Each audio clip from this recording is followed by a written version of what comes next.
Assalamualaikum warahmatullahi wabarakatuh. Selamat berjumpa kembali dalam video kuliah TPB ITB. Sebelumnya kita ucapkan terlebih dahulu selamat menjalani perkuliahan TPB ITB dan selamat datang di mata kuliah Matematika Dasar 1. Nah, seperti yang sudah kita ketahui, TPB ITB punya beberapa matkul ya. Nah, salah satunya adalah Matematika Dasar. Nah, dalam channel ini nanti kita akan bahas banyak hal dan banyak materi tentang materi-materi TPB. Kali ini, dalam video ini, kita akan bahas Matematika Dasar 1 untuk bab 0 atau pengantar dengan topik bilangan real, nilai mutlak, dan pertidaksamaan. Ini merupakan materi pekan pertama, pertemuan pertama. Sebelumnya, apa itu bilangan real? Nah, secara umum, bilangan itu dibagi menjadi beberapa jenis ya. Bilangan ya. Ada yang merupakan bilangan real, ada juga yang merupakan nanti satu lagi adalah bilangan imajiner. Bilangan imajiner ini bilangan khayal atau yang kita simbolkan sebagai I, yang mana nilainya tidak lain adalah akar negatif 1. Nah, ini kita sebut sebagai bilangan imajiner karena akar itu tidak mungkin negatif, maka bilangan imajiner itu kita simbolkan sebagai I atau perwujudan dari akar negatif 1. Nah, selanjutnya bilangan real ini jenisnya banyak. Yang pertama ada bilangan rasional.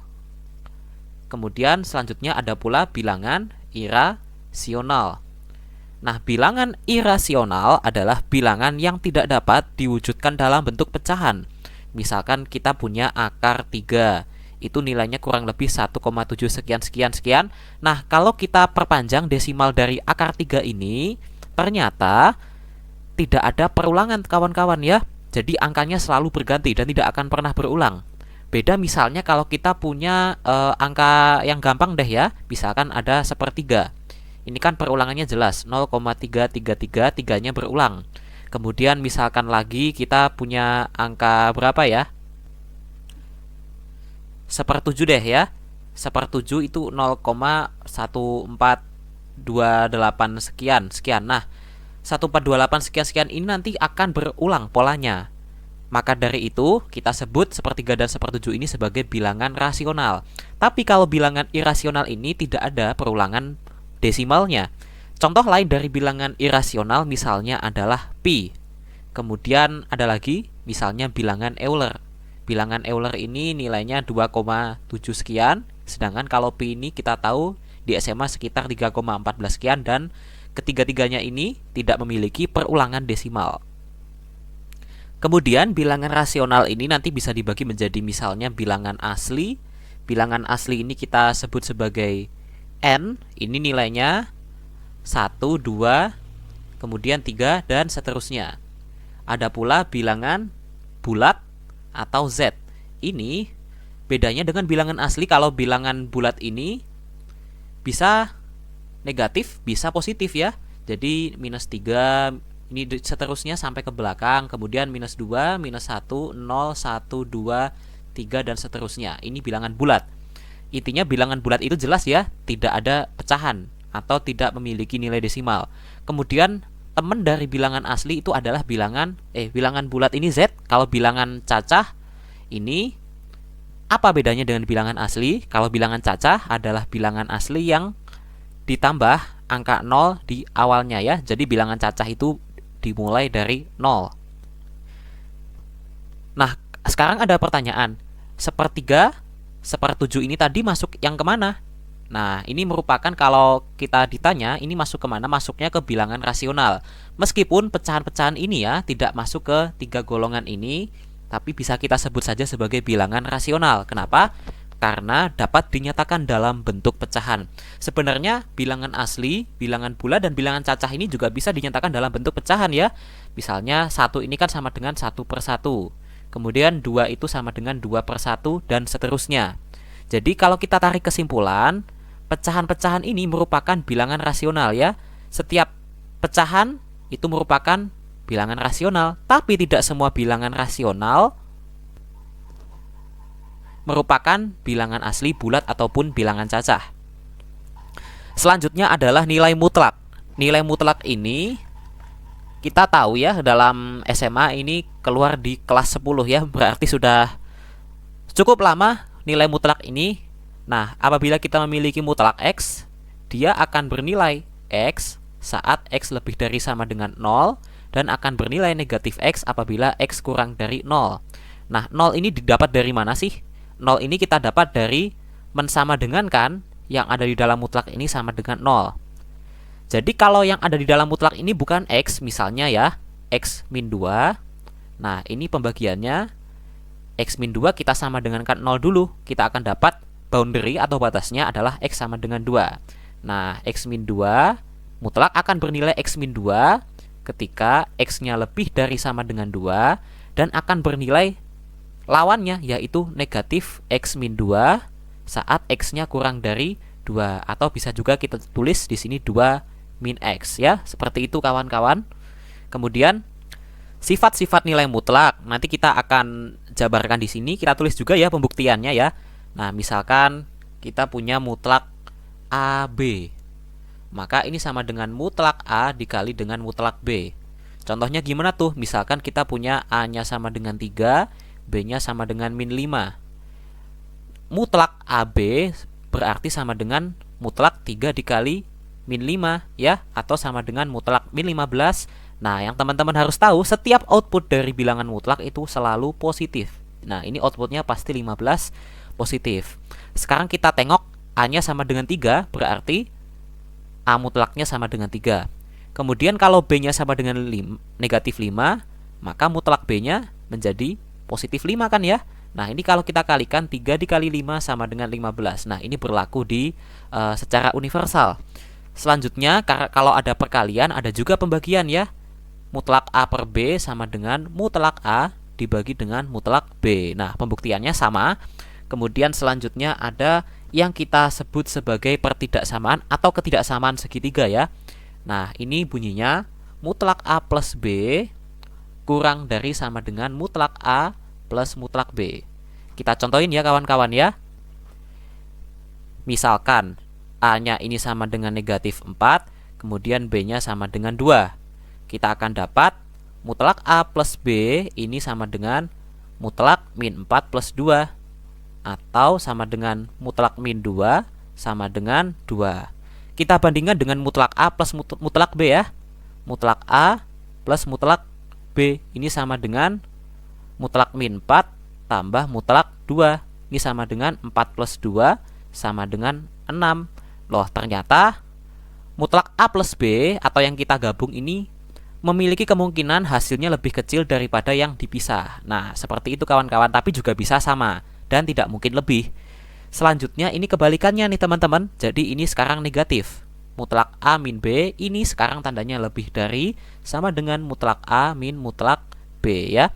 Kita misalkan aja nih enaknya misalnya A-nya sama dengan 4, kemudian B-nya sama dengan 8.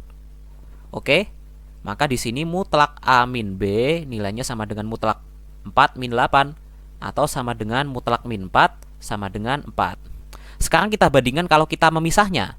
Mutlak A min mutlak B ini sama dengan mutlak 4 min mutlak 8 sama dengan 4 min 8 sama dengan negatif 4. Ternyata yang disambung itu hasilnya kemungkinan bisa jadi lebih besar ya daripada yang tidak disambung. 4 lebih dari min 4, tapi juga bisa sama, tapi tidak boleh kurang dari. Seperti itu kawan-kawan, kita sebut sebagai pertidaksamaan segitiga. Selanjutnya kita akan punya ini mutlak A yang dikuadratkan tidak lain sama dengan A kuadrat ya. Kenapa? Karena suatu bilangan kalau dikuadratkan atau dipangkatkan genap itu pasti hasilnya positif. Nah, mutlak ini kan pasti positif kan? Kalau dikuadratkan pasti hasilnya tetap positif. Selanjutnya, ini kita punya akar A kuadrat sama dengan mutlak A. Kemudian ini, ketika kita punya mutlak A kurang dari mutlak B, ini tidak lain hasilnya adalah A kuadrat kurang dari B kuadrat ya. Jadi ini ceritanya dikuadratin ini ya. Berdasarkan sifat yang di sini ini kita kuadratkan, kita akan dapat ini. Nah, ini penting untuk nanti kita bahas pertidaksamaan ya. Kalau ada mutlak fx ini ternyata kurang dari mutlak gx. Ini himpunan penyelesaiannya kita kuadratkan aja, kita akan dapat fx kuadrat kurang dari gx kuadrat ya, seperti itu. Setelah itu gx-nya dipindah ke kiri, ini akan sama dengan 0. Ini fx kuadrat min gx kuadrat. Nah, seperti itu. Nah, habis itu teman-teman memecah kalimat ini menjadi gimana tuh ya? Fx plus gx dikali dengan fx min gx ya. Teman-teman ingat lagi nih ya. Kalau ada a kuadrat min b kuadrat, ini sama dengan a plus b dikali a min b ya. Oke, kita akan lanjut. Sifat nilai mutlak untuk pertidaksamaan. Apabila kita misalnya punya fx atau mutlak fx ini kurang dari a, maka himpunan penyelesaiannya adalah minus a kurang dari fx kurang dari a. Kemudian selanjutnya, apabila kita memiliki mutlak fx ini lebih dari a, maka himpunan penyelesaiannya adalah fx kurang dari min a atau fx lebih dari a. Ini contoh soalnya sebenarnya terlalu gampang ya, tidak kita tampilkan di sini. Nanti kita akan latihan soal yang lebih sulit aja ya kawan-kawan ya. Kemudian pertidaksamaan. Pertidaksamaan ini jenisnya banyak, ada pertidaksamaan pecahan atau rasional. Kemudian ada pertidaksamaan irasional, ini terbagi menjadi eksponen, akar, dan logaritma. Kemudian ada pertidaksamaan mutlak. Yang perlu kita tahu ini, apabila ada fungsi-fungsi seperti ini, kita tahu domain fungsinya ya. Kalau pecahan kan jelas ya, penyebut itu tidak boleh bernilai 0 ya. Kemudian untuk pertidaksamaan akar sama logaritma, ini ada syarat tertentu. Kalau pertidaksamaan akar itu syaratnya apabila akar fx ini misalnya kurang dari akar gx. Nah, setelah teman-teman ketemu HP-nya, ini teman-teman harus iris juga dengan syarat 1 dan juga syarat 2. Apa itu syaratnya? Syaratnya kalau bentuk akar, fx-nya harus lebih dari sama dengan 0, begitu pula gx-nya lebih dari sama dengan 0. Kalau logaritma gimana? Kalau logaritma misalkan kita punya log hx kurang dari log jx ya. Nah, ini kita tambahin syarat. Syaratnya hx-nya lebih dari 0, jx-nya lebih dari 0. Ingat ya, di sini ada tanda sama dengannya, tapi kalau di sini nggak ada. Nah, hati-hati. Kalau pertidaksamaan mutlak gimana? Nggak ada syaratnya. Oke, gampil ya, teman-teman. Kita akan langsung masuk contoh soal. Nah, ini ada pertidaksamaan pecahan, tapi pangkatnya tinggi banget nih kawan-kawan ya. Kita pasti sudah refleks, kita ingin menggambar garis bilangan ya. Nah, kita tentukan dulu pembuat nolnya, itu jelas ya. X-1, X-2, X-3, X-4. Berarti di sini kita punya 1, 2, 3, 4. Kemudian langkah selanjutnya kita akan menentukan tanda. Dan penentuan tanda ini paling enak kalau kita menentukan tanda yang paling kanan terlebih dahulu. Misalnya kita masukin X-nya sama dengan berapa nih? X-nya sama dengan 5 deh ya. Nah, hasilnya di sini pasti positif ya. Karena X sama dengan 5 kan ada di sini ya kawan-kawan ya. Nah, di sini berarti tandanya positif. Selanjutnya, kita akan mencari tanda di sebelah kirinya. Nah, teman-teman perhatikan, saat X sama dengan 4, di sini ternyata pangkatnya genap. Nah, kalau pangkatnya genap, maka tandanya tidak berubah. Misalkan di sini tadi positif. Nah, karena di sini X-nya pangkatnya genap, maka di sini tetap positif. Gitu ya, teman-teman ya. Nah, kemudian X min 3 ini pangkatnya ganjil. X sama dengan 3 ini kita tahu pangkatnya ganjil. Kalau pangkatnya ganjil, nah ini ada perubahan tanda dari positif ke negatif ya. Nah, selanjutnya kita akan mencari pada X sama dengan 2. Ini ternyata pangkatnya, yang dilihat pangkatnya kawan-kawan ya, pangkatnya genap. Karena pangkatnya genap, maka tidak ada pergantian tanda. Nah, dari sini ke sini jadi masih negatif ya, tandanya tidak berubah. Kemudian sekarang X sama dengan 1 atau X min 1 sebagai faktor, ini kita lihat pangkatnya ganjil. Kalau pangkatnya ganjil, tandanya berubah atau berganti. Nah, dari negatif menjadi positif. Nah, seperti itu kawan-kawan. Selanjutnya, teman-teman lihat, ini tandanya kurang dari sama dengan 0. Berarti yang kita cari adalah yang negatif ya, bukan yang positif. Berarti yang negatif kita arsir. Yang negatif tuh ini sama ini ya kawan-kawan ya, ini kita arsir. Nah, teman-teman jangan lupa di sini ada tanda sama dengannya. Nah, berarti kalau ada tanda sama dengannya, maka yang menjadi faktor dari pembilang itu kita kasih bulatan di sini ya. Di sini kan faktor pembilangnya itu x-3 sama x-4. Berarti di angka 3 dan angka 4 ini kita kasih bulatan. Ya. Nah, kemudian teman-teman lihat nih, ternyata daerah sini, daerah arsiran pertama sama daerah arsiran kedua itu ternyata nyambung. Ya udah, kita sederhanakan aja. Ini menjadi HP ini adalah 1 kurang dari X kurang dari, nah teman-teman lihat nih di sini ada bulatannya terisi, tidak bolong. Kalau yang satu ini tadi kan bolong ya teman-teman ya, makanya kita kasih tanda sama dengan. Nah yang di X sama dengan 3 ini karena dia bolong, karena dia terisi bulatannya, kita kasih tanda sama dengan 3. Ini adalah HP-nya. Tapi teman-teman harus hati-hati ya. Nah ini teman-teman harus mulai hati-hati nih. Ada yang menjebak di sini. Teman-teman perhatikan di sini faktor pada penyebut adalah x-1 dan x-2. Berarti x sama dengan 1 dan x sama dengan 2. Teman-teman harus perhatikan dalam pertidaksamaan pecahan faktor pada penyebut tidak boleh bernilai 0. Jadi apabila ada himpunan penyelesaian yang memuat x sama dengan 2, ini harus kita hilangkan. Begitu juga kalau ada x sama dengan 1-nya, ini harus kita hilangkan. Ya. Nah, di sini teman-teman tadi kan punya HP ini ya, 1 kurang dari X kurang dari sama dengan 3. Nah, berarti memuat X sama dengan 2 dong. Padahal nggak boleh. Nah, maka dari itu kita tambahkan di sini. Nah, ini sebelum kita akhiri, kita kasih koma ya. X tidak sama dengan 2. Nah, seperti itu. Atau kalau teman-teman ingin menulis yang lebih rapi, HP-nya seperti ini teman-teman ya. Nah, 1 kurang dari X kurang dari 2. Atau 2 kurang dari X kurang dari sama dengan 3. Nah seperti itu kawan-kawan ya. Nah supaya lebih enak dalam menulis himpunan pertidaksamaan. Kemudian kita akan belajar menulis notasi himpunan pertidaksamaan. Nah kalau teman-teman punya bentuk seperti ini, 1 kurang dari X kurang dari 2, notasinya ini adalah 1,2. Nah, tandanya ini kurung yang melengkung ya kawan-kawan ya. Terus di sini ada 2 kurang dari X kurang dari sama dengan 3, itu tandanya atau notasinya kurung melengkung 2, 3. Nah, ini diakhiri dengan kurung siku. Kenapa kurung siku? Karena angka 3-nya ikut sebagai himpunan penyelesaian. Nah, jangan lupa di sini teman-teman, karena di sini adalah kata atau, maka teman-teman kasih tanda union di sini ya. Nah, ini adalah HP. Cara menulis HP dalam bentuk notasi.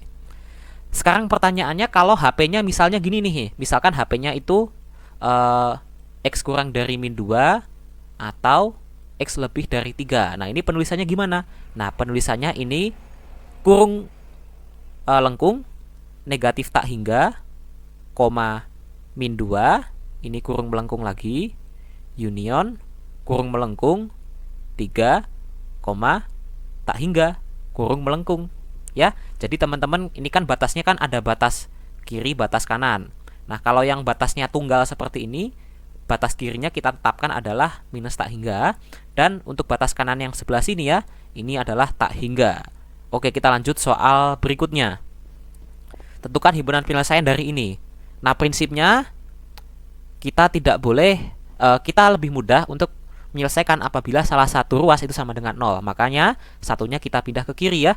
3x min 2 per x min 1 min 1 lebih dari sama dengan 0. Samakan penyebutnya di sini x min 1, di sini 3x min 2 dikurangi x min 1 gitu ya. Ini lebih dari sama dengan 0. Nah, setelah kita hitung pembilangnya adalah 2x. Ini min 2 min 1, berarti min 2 plus 1 atau negatif 1, ini x min 1. Nah, ini lebih dari sama dengan 0. Nah, kita dapat faktor pada pembilang itu adalah 2x min 1 sama dengan 0, berarti x-nya sama dengan setengah. Kemudian faktor pada penyebut x min 1 sama dengan 0 atau x-nya sama dengan 1. Kita buat garis bilangan. Di sini setengah, di sini 1. Yang diminta adalah yang lebih dari sama dengan 0 atau yang positif. Nah, untuk menentukan tanda seperti biasa kita akan cari yang paling kanan ya. Nah, misalkan di sini kita masukkan misalnya X sama dengan 2 deh ya. Nah, ketemunya 3 kali 2 6, 6 min 2 4. 4 per 2 min 1, 4 per 1. Oh, ternyata daerah yang ada di sebelah sini itu positif. Kemudian tandanya berganti ya. Nah, karena pangkatnya ini ganjil ya, X pangkat 1, ini X pangkat 1. Begitu juga dengan ini ke sini, ini tandanya akan ganti. Plus min plus. Ya. Kemudian yang menjadi faktor pembilang di sini ya, di sini kan pangkatnya 1, ini 1 ya. Nah, kemudian yang pada pembilang ini faktornya adalah X sama dengan setengah. Kita kasih tanda kita buletin nih di sini. Kenapa? Karena ini tandanya kurang dari sama dengan ya. Nah, yang dicari yang positif. Nah, berarti yang kita arsir adalah yang positif. Nah, seperti ini. Maka HP-nya adalah X kurang dari sama dengan setengah atau X lebih dari 1 ya. Jangan lupa harus ditambahkan X anggota bilangan real. Nah, kenapa satunya tidak menjadi himpunan penyelesaian? Karena satu ini menjadi faktor penyebut ya. Nah, kalau faktor penyebut itu tidak boleh ikut dalam penyelesaian karena penyebut suatu fungsi tidak boleh sama dengan 0. Baik, selanjutnya kita punya pertidaksamaan bentuk akar. Akar 6x min 3 lebih dari sama dengan akar 6 min 2x. Nah, ini kalau kita ingat kembali menyelesaikannya dengan cara mengkuadratkannya. Nah, ini akan menjadi 6x min 3 lebih dari sama dengan 6 min 2x ya. Tanda akarnya menjadi hilang.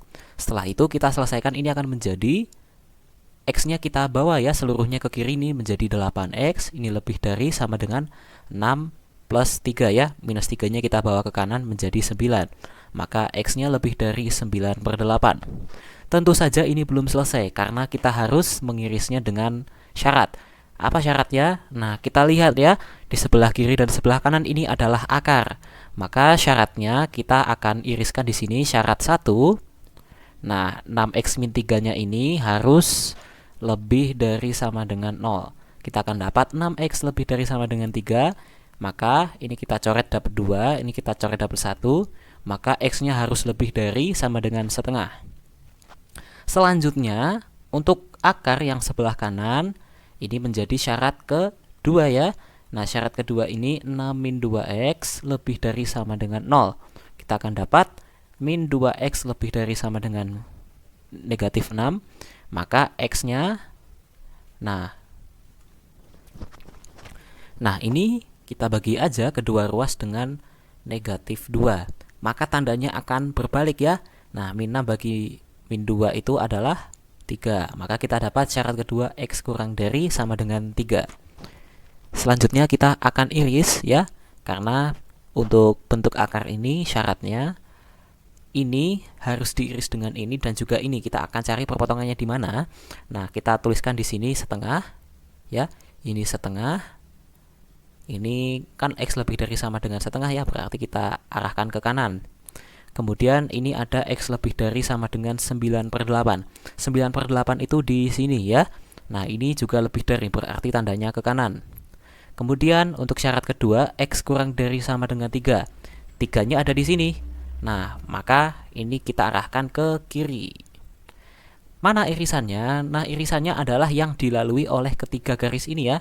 Nah, itu ada di sekitar sini ya teman-teman ya. Nah, batasnya ada di antara 9 per 8 dan 3. Maka kita akan dapat HP ini adalah 9 per 8 kurang dari X kurang dari sama dengan 3. Atau notasinya adalah ini tanda kurung siku ya teman-teman ya. Karena 9 per 8-nya ini ikut sebagai jawaban, koma 3. 3-nya juga ditutup kurung siku. Seperti itu. Kemudian selanjutnya pertidaksamaan mutlak. Ini penyelesaiannya. 2 ini kita kuadratkan. Bedanya kalau ini dikuadratkan, ini menghasilkan output di sini kuadrat ya teman-teman ya. Nah, ini lebih dari sama dengan X min 1 kuadrat. Selanjutnya akan kita kuadratkan suku ini menjadi 1 min 4X ditambah 4X kuadrat ya kan ya. Nah, ini lebih dari sama dengan X kuadrat min 2X plus 1. Ini kalau kita sederhanakan atau kita bawa semuanya ke kiri, ini akan menjadi 4x kuadrat min x kuadrat, kemudian min 4x ditambah 2x ditambah 1, di sini 1 ya, 1 min 1 lebih dari sama dengan 0. Kita akan dapat ini 3x kuadrat, ya kan? Kemudian ini min 4x plus 2x itu adalah min 2x, kemudian 1 min 1, 0, habis. Nah, kita akan dapat x dikali 3x min 2 lebih dari sama dengan 0. Setelah itu, kita buat faktorkan ya. Ini adalah x sama dengan 0.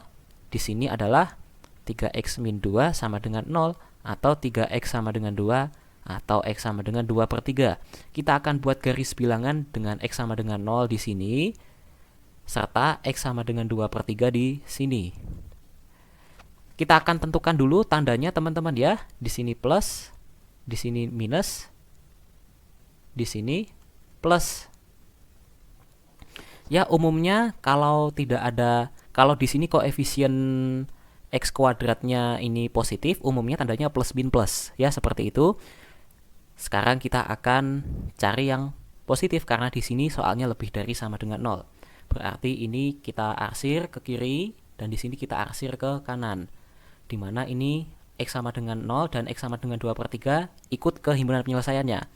Sekarang kita akan dapat HP-nya ini tidak lain adalah x kurang dari sama dengan 0 atau x lebih dari sama dengan 2/3. Atau kalau kita bentuk notasi itu adalah kurung lengkung minus tak hingga koma 0 ya. Nolnya ini kurung siku ya teman-teman ya. Kemudian ini union, kemudian kurung siku 2/3, koma tak hingga kurung lengkung. Nah, seperti itu kawan-kawan ya.